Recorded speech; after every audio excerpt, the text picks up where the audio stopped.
Now, this is truly the biggest problem facing the British royal family right now over here in the United Kingdom, and no doubt really across the Commonwealth and possibly the rest of the world.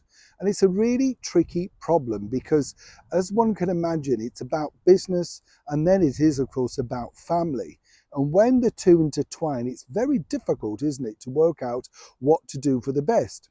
But as we've seen in royal history of the past, people have to be rather cutthroat in order to survive the British monarchy, or indeed any monarchy, unless you become totally extinct.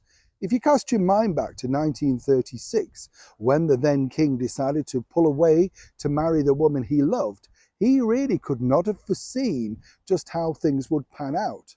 You see, way back then, he thought he was that popular that the British public would in fact think, well, no, we like him and we want him to stay. But the constitution, the monarchy, had other ideas. And this now is a huge problem for His Majesty the King, King Charles III. And it all relates to the fact of the ongoing battles between himself and his youngest son, Prince Harry, the Duke of Sussex. You see, way back when at the very start of this debacle, this is the only thing you could call it really, was the fact that Her Majesty the Queen very graciously bestowed those titles upon Harry and Meghan. And they thought, and she believed, let's not forget, that Meghan was going to quit everything and come over and work as a full-time member of the British monarchy.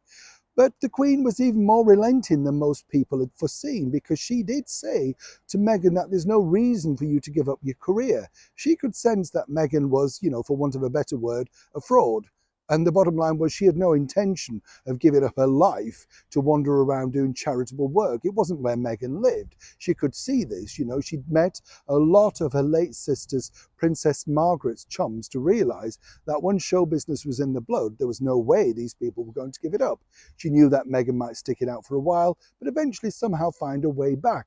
A little bit like the Princess Grace did, by poetry readings and popping up at certain things in the latter part of her life. But now the bigger issue is this. The public have spoken and they really want Prince Harry taken out of the line of succession. Now, apparently, according to that very well-placed source, His Majesty the King doesn't want to do this. He thinks this would be the very final insult to an already very unstable younger son. He knows better than anybody exactly the problems that Harry has gone through. Now, whether you agree with this or not, it's very tricky, because this now could only really relent on how the monarchy is seen as a strong constitution moving forward in a brand new era. Now, I've been told by a very well-placed source that Prince William has no problem with this. Harry's basically said he doesn't want to be part of the monarchy, doesn't really want to do anything like that, only wanted a half-in, half-out attitude, 24/7 security, all the while living in California. But for the king, the clock is truly ticking, and he's going to have to make a decision very soon, because not only is it about the line of succession, but of course it's the Councillor of State that a lot of people really find very creepy. The fact that if something terribly untoward should happen, this is where we would be. And it could be a case of King Harry and Queen Meghan. Now, according to polls, no one wants that. And it's a truly frightening thought. Very quickly, very soon, His Majesty the King, alongside Queen Camilla, who is more influential than you may imagine, will have to make some kind of decision. And this, as I say, means the clock is ticking. What does that say, though, for the future of Meghan and Harry? Without the title, as he pointed out in that recent interview, why should they do that? What difference would that make?